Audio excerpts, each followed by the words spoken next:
Now, we all know that death is part of life. People are born and people die. We all know this.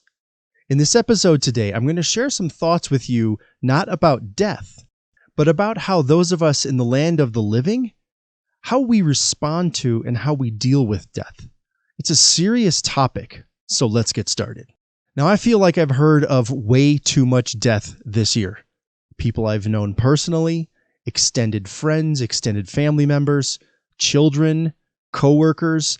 It just seems like there's been a lot. I don't know if that's been the case for you, but it's been the case for me. Now, some of those people who passed away, it was expected. People who had lived very long lives or who had been at the end of an illness, and it wasn't a surprise. But others, especially with kids, young people, it was a complete surprise. Now, for all of my friends who've walked through the issue of death this year, if they've had a strong foundation of faith, they're sad at that momentary loss, but they're not broken. On the other hand, I've had several friends who don't have faith in Jesus, who have walked through the issues of death this year, and they find themselves totally devastated. It's as if their own lives ended with the person who passed away. They themselves are destroyed by the death of the other person. It's so important for you to think about these issues. You must remember who you are, and you must remember whose you are. You must keep your identity front and center, and you must keep what Jesus said and taught front and center. Our faith isn't just about keeping score. That's what some people get wrong about Christianity. They think the faith is just keeping score so that when you die, the final score is tallied up and a decision about where you spend eternity will happen. Yes, we will be judged, but our faith is also about how we live here on earth now. How are we dealing with things now?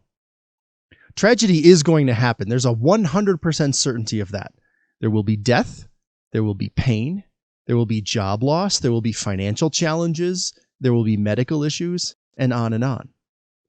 But when you remember who you are, and when you remember whose you are, when you remember that this life is momentary and temporary, you're able to look at those tragedies and challenges with an entirely different perspective. It's that perspective that allows a family who just lost a child to keep their heads high. It's that perspective that allows a family who just lost a father to smile and celebrate. It's that perspective that allows you to know that whatever it is you're dealing with today, it's not the end. It's just a speed bump on this journey of life. And that isn't diminishing what you're going through. It's the truth of an eternal perspective and remembering who you are. Remember this. This is in James 1, verses 2 through 4. He wrote this: "Count it all joy, my brothers, when you meet trials of various kinds, for you know that the testing of your faith produces steadfastness. And let steadfastness have its full effect, that you may be perfect and complete, lacking in nothing." Now, please don't misunderstand me here in this episode. I'm not suggesting that death doesn't hurt or that it shouldn't hurt.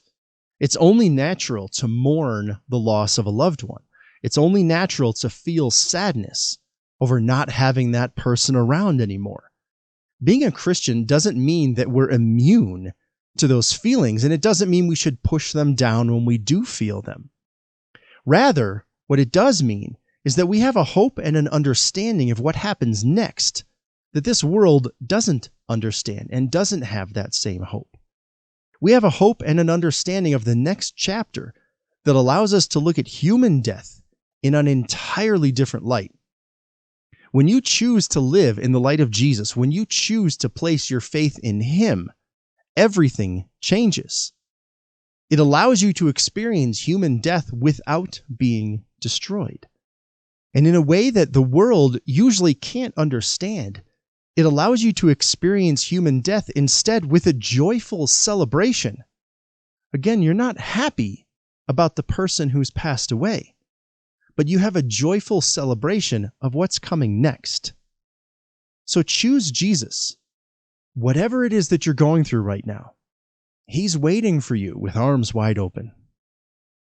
So please be sure to subscribe to this channel, Be sure to subscribe to the podcast, whatever platform you listen to it, or if you watch on YouTube. Like it, comment, rate, review. You know the deal. Doing all of that helps other people find the show, so thank you for doing that. All right, enjoy the next show.